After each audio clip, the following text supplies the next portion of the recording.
전도서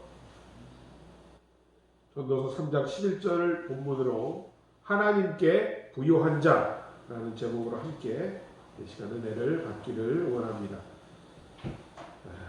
우리가 누가복음 12장을 보면 중반쯤에 한 부자 농부의 이야기가 기록되어 있습니다.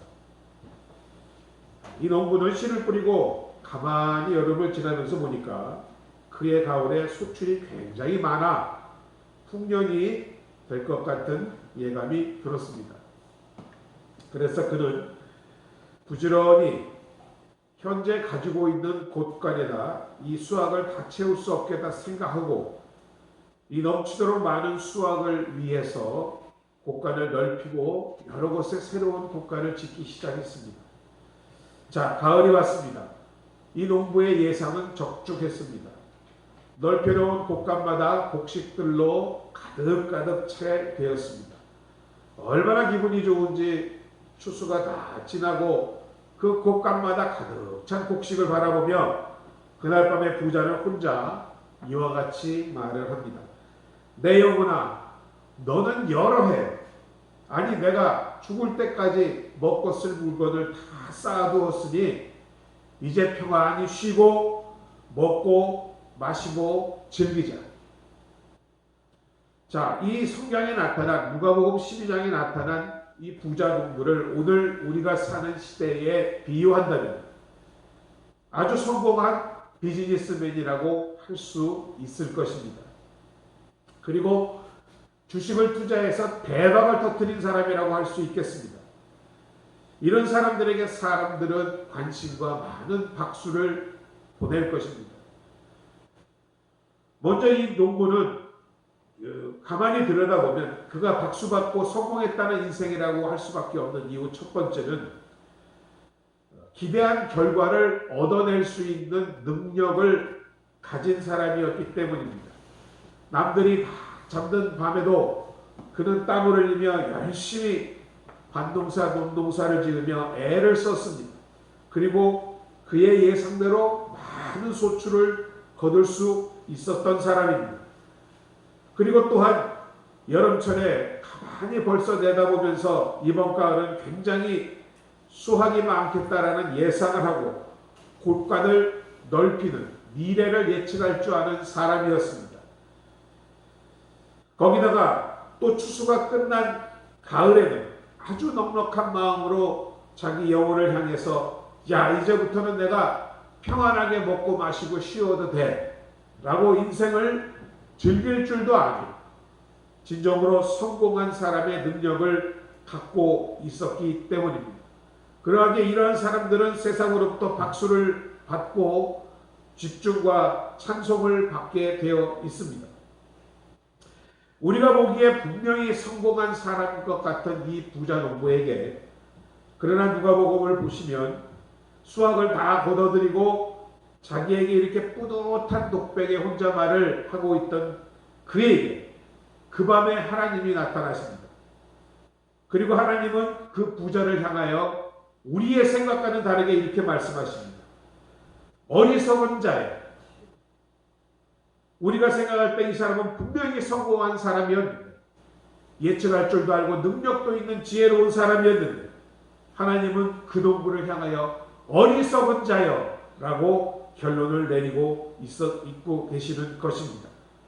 우리가 볼 때는 분명한 성공인데 왜 하나님은 이 농부에게 이와 같이 어리석은 자라고 말씀하셨는가? 오늘 이 부분을 통해서 거꾸로 우리도 어리석은 인생이 아닌 참으로 지혜로운 인생을 살기 위한 방법이 무엇인가를 오늘 한번 묵상하기를 원합니다. 내 생각으로 내 주관으로 열심히 살았고 그에 따라 성공도 했고 많은 사람들에게 박수갈채도 받았고 참 이만하면 나는 성공한 인생이야 라고 생각할 수 있는데 나를 창조하시고 섭리하신 하나님께서 내 인생을 결산한 그날 나타나셔서 내 인생 벼랑 끝에서 너는 어리석은 자다, 실패한 자다라고 그와 같은 말을 우리가 듣지 않기 위해서 우리는 과연 어떻게 해야 지혜로운 인생을 살 수 있을까? 이 점을 오늘 저와 함께 살펴보기를 원합니다. 먼저 우리는 이 부자 농부를 통하여 하나님이 왜 그에게 어리석은 자라고 말씀을 하셨는지를 살펴보기를 원합니다. 첫 번째, 하나님이 그에게 어리석다고 하신 이유는 그는 많은 물질을 획득하고 그 물질을 사용할 줄은 알았지만 그 획득과 사용하는 목적이 그에게 없었기 때문입니다. 물질, 이는 우리에게 참으로 중요하지요. 그러나 그 물질을 얻는, 또 그 물질을 사용하는 참된 목적이 없다면 하나님 보시기에는 그것은 어리석은 일이라고 말씀드릴 수 있겠습니다. 우리가 믿는 기독교는 여러분, 이 물질 자체를 결코 악하다고 말하지 않습니다. 예를 들어서 돈은 악이다, 죄다 이렇게 말하지 않습니다. 그러나 성경은 들여다보면 이런 말씀을 합니다.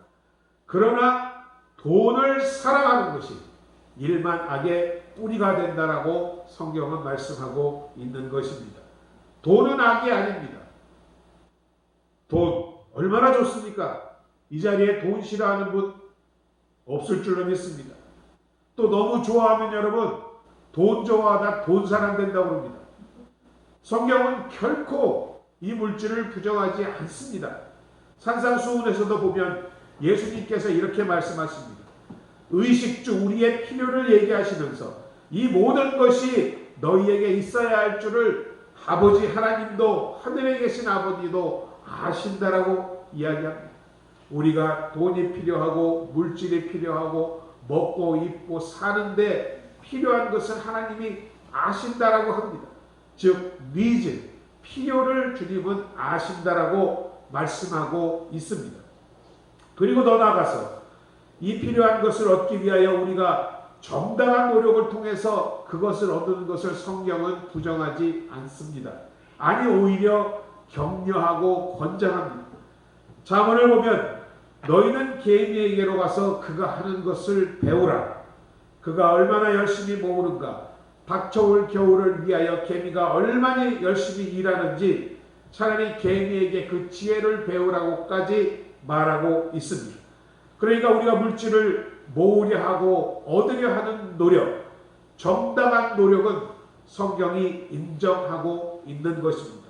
더 나아가서 그와 같이 얻은 물질을 즐기는 것, 누리며 쓰는 것 또한 성경은 나쁘지 않다라고 말씀하고 있습니다. 사도 바울 서신 가운데 보면 이렇게 하나님을 묘사합니다. 후히 주시고 누리게 하시는 하나님. 어떤 하나님이요? 주심에 넉넉하고 후하게 주시고 그것을 또 받아 누릴 수 있도록 해 주시는 분이 하나님이라고 사도 바울은 이야기하고 있습니다. 여러분이 정당한 노력을 통하여 번 것을 가지고 그것을 통하여 인생을 행복하고 즐겁게 사는 것, 그것은 나쁜 일이 아니라는 얘기입니다. 그러나 여기에서 중요한 것, 우리가 반드시 알아야 할 것은 바로 하나님이 이와 같이 귀한 물질을 우리에게 주셨는데 그 주신 목적이 무엇이냐를 우리가 분명히 알고 그 물질을 얻고 써야 한다라는 것입니다. 존 칼빈이라는 사람은 하나님이 우리에게 물질을 허락하셨을 때에 두 가지 종류의 사람이 있다라고 합니다. 한 사람은 거울 앞에 서는 사람이에요. 한 사람은 창문 앞에 서는 사람이라고 합니다. 자, 거울 앞에 서면 무엇이 보이십니까? 내 자신이 보입니다. 즉, 그 사람은 물질이 내 손에 들어왔을 때 그 물질을 사용할 때 항상 나만을 생각하는 사람이라는 것입니다. 자, 이것을 가지고 내가 벌었으니 어떻게 쓸까? 저금을 할까? 뭘 사먹을까? 자기밖에 보지 못하는 사람을 의미한다라고 할 수 있겠습니다. 물질은 내가 본 내 수중에 있는 내 것이니까 나를 위해서만 써야 한다라고 생각하는 이런 사람이라는 말입니다.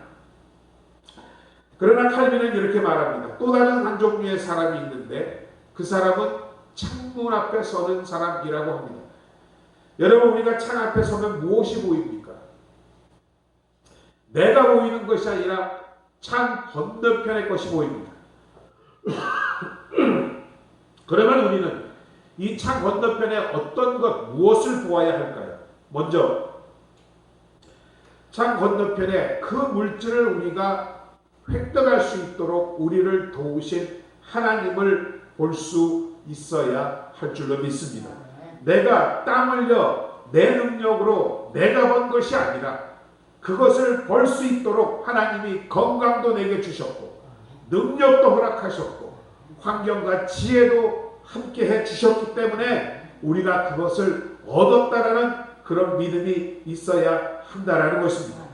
그리고 또 하나 우리가 창 넘어 건너서 보아야 할 것, 내 자신이 아닌 우리의 이웃을 바라볼 수 있어야 한다라는 말씀인 줄로 믿습니다. 어느 날 예수님께 서기관이 찾아와서 묻습니다. 주님, 선생님, 이 세상에서 가장 큰 계명이 무엇입니까?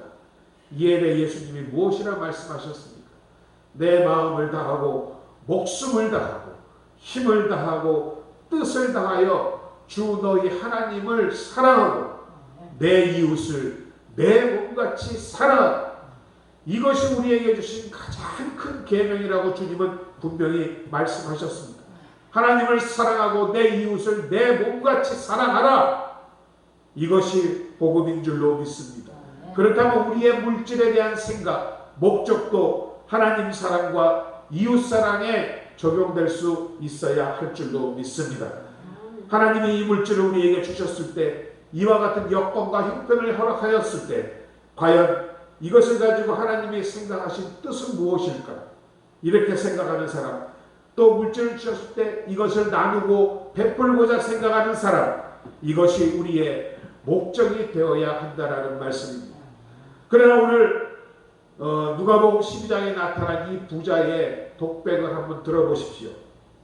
12장 16절 이하에 보면, 비유로 저희에게 일러 가라사대 한 부자가 그 밭에 소출이 풍성함에 심중에 생각하여 가로되 내가 곡식을 쌓아둘 곳이 없으니 어찌할꼬 하고, 또 가로되 내가 이렇게 하리라. 내 곡간을 헐고 더 크게 짓고 내 모든 곡식과 물건을 거기 쌓아두리라. 또 내가 내 영혼에게 이르되, 자, 무슨 단어가 강조되었습니까? 나라는 말입니다. 내 물건, 내 소유, 내 곡식, 내 곡간, 내 영혼, 오로지 나밖에 보이지 않습니다. 여기에 본문의 이야기는 그래서 하나님이 부자를 부르시던 마지막 밤에 이렇게 말씀합니다. 하나님이 이르시되 어리석은 자여, 오늘 밤에 내 영혼을 도로 찾아 가리니 그러면 내가 예비한 이 모든 것이 누구 것이 되겠느냐. 하나님이 부자를 부르시면서 그래, 내 영혼이라고 생각하는 네 영혼조차도 이제 내가 가지고 가리니 그러면 이 모든 것이 과연 내 것이 되겠느냐라고 묻고 계시는 것입니다. 단지 나를 위해 모으는 것, 나를 위해 쓰기 위해 버는 것, 무슨 의미가 있습니까? 하나님이 이런 사람들의 인생을 향해 대단히 성공한 것 같지만 마지막에 그를 바라보시면서 이렇게 말씀하십니다. 너 어리석은 자여, 내 인생을 돌아보아. 너는 어리석은 인생을 살았다. 하나님과 이웃을 사랑하는 목적을 가진 그러한 여러분들 되시기를 주의 이름으로 축원드립니다. 이 부자농부가 어리석다고 또 저함을 받은 두 번째 이유는 바로 내가 갖고 있는 이 물질로 나의 영혼 또한 행복할 수 있을 것이라고 착각하였기 때문입니다. 여러분, 물질이 넉넉하면 참 편리합니다. 좁고 넓은 집에서 살면 우리 육체가 얼마나 편안합니까? 또 넓고 큰 좋은 자동차 타고 다니면 훨씬 더 안락하죠. 물질이 여유가 있으면 좋은 분위기의 음식점도 찾아다니며 시따라 때따라 맛있는 것도 먹을 수 있고, 그러나 여러분, 그것으로 우리의 영혼까지 행복할 수 없다. 우리의 속사람까지 행복할 수 없다라는 가르침이 바로 성경의 가르침인 줄로 믿습니다. 물질 많은 것으로 모든 것이 다 채워진다면 재벌들, 세상에 돈 많은 사람들이 무엇 부러울 게 있겠습니까? 그렇지 않아요? 그러나 성경은 우리에게는 속사람이 있고 겉사람이 있다라고 말씀하고 있습니다. 우리의 속사람은 바로 우리의 영혼이고 우리의 겉사람은 우리의 육체입니다. 그래서 우리의 눈에 보이는 물질로 우리의 육신의 조건들, 필요를 채우며 살아갈 수 있지만 속사람, 우리의 영혼은 그것으로 절대 행복할 수가 없다라고 말하고 있는 것입니다. 성경의 창세기에 보면 하나님이 우리 인간을 창조하실 때에 두 가지를 가지고 만드셨습니다. 하나는 흙이요, 또 하나는 하나님의 생명, 생기, 숨결로 우리를 만드셨습니다. 그래서 우리는 흙과 또 하나님의 숨결로 인해서 창조된 사람들입니다. 그러하기에 이 흙이라는 것은 물질입니다. 그래서 이 물질에 필요한 것을 하나님은 인정하십니다. 그러나 이 물질만 가지고 우리는 살 수 없다라는 것입니다. 하나님의 영, 하나님의 숨결이 또한 우리 안에 있기 때문에 이것은 물질로서 채워질 수가 없다라는 것입니다. 그래서 하나님은 이 물질의 양식에 만족을 주고 또 이와 같이 말씀을 하십니다. 그러하기에 사람이 떡으로만 살 것이 아니요 하나님의 말씀으로 살아야 한다라고 말씀하고 있는 것입니다. 우리가 탕자 이야기를 보면 이 둘째 아들은 아버지가 주시는 것, 나누어 주시는 재산만 있으면 나는 영원히 행복할 것이라 생각하였습니다. 그래야 이 아버지 재산을 미리 받아서 가지고 먼 나라로 떠납니다. 그러나 나중에 그의 삶이 어떻게 되었습니까? 비참하게 되었을 때에 그 아들이 깨달은 것은 바로 내게 행복을 가져다주는 궁극적인 것은 아버지가 나누어 주신 이 재산이 아니라 바로 내게는 아버지가 필요하다는 사실, 이 사실을 깨달은 줄로 믿습니다. 그래서 그는 스스로 돼지 우리에서 일어나 아버지에게로 돌아가기로 결심을 하는 것입니다. 우리는 항상 하나님이 주시는 물질, 하나님이 주시는 명예, 그 무엇을 구하고 살지만 여러분 정말 필요한 것은 우리에게 하나님인 줄로 믿습니다. 하나님만 있으면 될 줄로 믿습니다. 하나님이 있는 자가 가장 부유한 자인 줄로 믿습니다. 그래서 시편 23편은 이렇게 고백하지 않습니까? 하나님은 나의 목자시니 여호와는 나의 목자시니 내게 부족함이 없다라고 말할 수 있는 것입니다. 그 비밀을 알았기에 시편 기자는 또다시 고백합니다. 그러하기에 내 영혼이 주를 찾기에 갈급하나이다. 하나님을 찾기에 하나님만 있으면 된다라고 생각한다는 것입니다. 아버지만 있으면 되는 것입니다. 돈이 필요한 것이 아니라, 명예가 있어야 하는 것이 아니라, 사랑이 있어야 하는 것이 아니라 하나님이 있으면 그 모든 것이 갖추어질 수 있다라고 말씀하고 있는 줄로 믿습니다. 하나님을 만나는 참된 복된 여러분들 되시기를 이 시간 주의 이름으로 축원드립니다. 세 번째로 성경에 나타난 이 부자가 어리석은 자라고 하나님 앞에 선언을 받은 마지막 이유, 그것은 바로 자기 영혼을 하나님 앞에 돌려드릴 준비가 되어 있지 않았기 때문입니다. 저와 여러분은 어디에서 와서 무엇 때문에 살며 어디로 가는지 알지 못하고 방황하는 세상 사람들과는 달리 우리는 하나님께로부터 와서 하나님의 영광을 위하여 살다가 하나님께로 돌아가야 하는 인생인 줄로 믿습니다. 여러분, 오늘 밤이라도 우리의 생명이 끝날 수 있음을 기억하고 계십니까?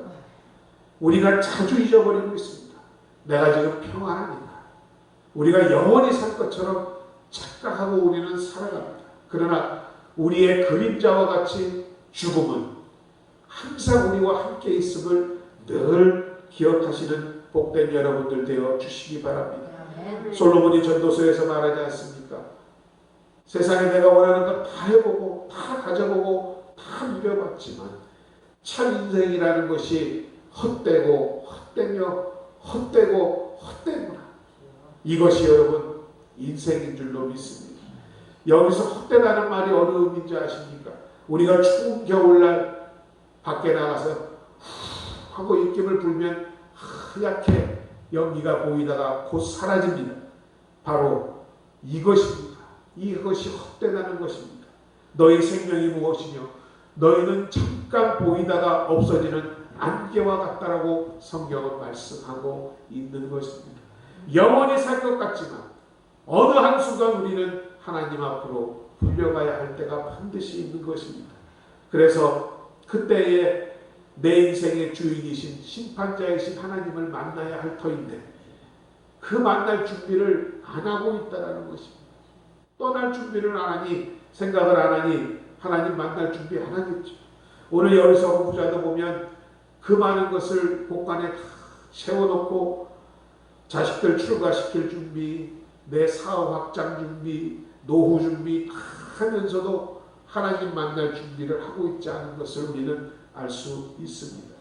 여러분, 우리는 반드시 죽고 죽으면 하나님 앞에 서는 인생인 줄로 믿습니다. 그래서 하나님은 이 부자에게 어리석다라고 오늘 말씀하고 있는 것입니다. 오늘 밤에 내 영혼을 도로 찾아가리니 그러면 내 예비한 것이 누구의 것이 되겠느냐. 하나님 무릎 앞에 부자는 아무 말도 하지 못합니다. 오늘 밤에 내 영혼을 도로 찾아가리니 만약 오늘 밤 저와 여러분 영혼을 하나님이 걷는다면 과연 여러분은 하나님께 돌아가실 준비가 되어 있습니까? 저는 늘 기도합니다. 잘 사는 것도 중요하지만 잘 죽는 복이 여러분 더 중요한 줄로 믿습니다. 정말 아주 평안하게 하나님 부르실 때에 웃으면서 하나님께 돌아갈 수 있는 저와 여러분 되기를 간절히 기도하고 있습니다. 임종하신 분들을 보면 아주 오만상 다 찌그리고 죽으신 분들도 있지만 정말 잠자듯이 편하게 그러신 분들 보면 믿든지 안 믿었든지 이분은 참 좋은 곳으로 가셨다라는 생각이 반드시 듭니다. 자, 성경은 말합니다. 사람이 한번 죽는 것은 정한이지요. 그 성경은 죄가 바로 우리의 죽음을 가져왔다라고 합니다. 죄의 삭시 사망이기 때문입니다. 주께서 우리에게 베푸신 구원은 다만 용서받고 천당 가는 것을 넘어서 궁극적인 구원의 깊은 뜻은 용서받았을 뿐만 아니라 주님 나를 부르실 때까지 이 땅 위에서 하나님 위에 살고 이웃 위에 살면서 기쁨과 즐거움을 누리고 인생을 살 수 있도록 하셨다는 것입니다. 그 주님은 말씀합니다. 내가 온 것은 내 양들로 생명을 얻게 하고 더 풍성히 얻게 하려 함이라고 말씀하고 있지 않습니까? 하나님이 주신 기쁨으로 평안으로 감격으로 내 인생의 땅이 넘쳐 흐를 수 있는 풍성한 삶을 위해 주님은 오셨다라고 분명히 말씀하셨습니다. 말씀을 마칩니다. 오늘 누가복음의 어느 한 부자를 주님께서 찾아오셔서 말씀합니다. 어리석은 자여, 우리의 인생을 우리도 언젠가는 마무리해야 할 때가 옵니다.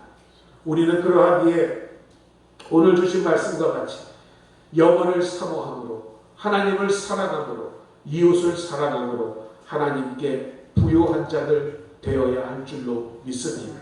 그러할 때 오늘 밤이야, 자 이제 나랑 가자 할 때 우리는 할렐루야 하며 주님과 함께 갈 수 있을 줄로 믿습니다.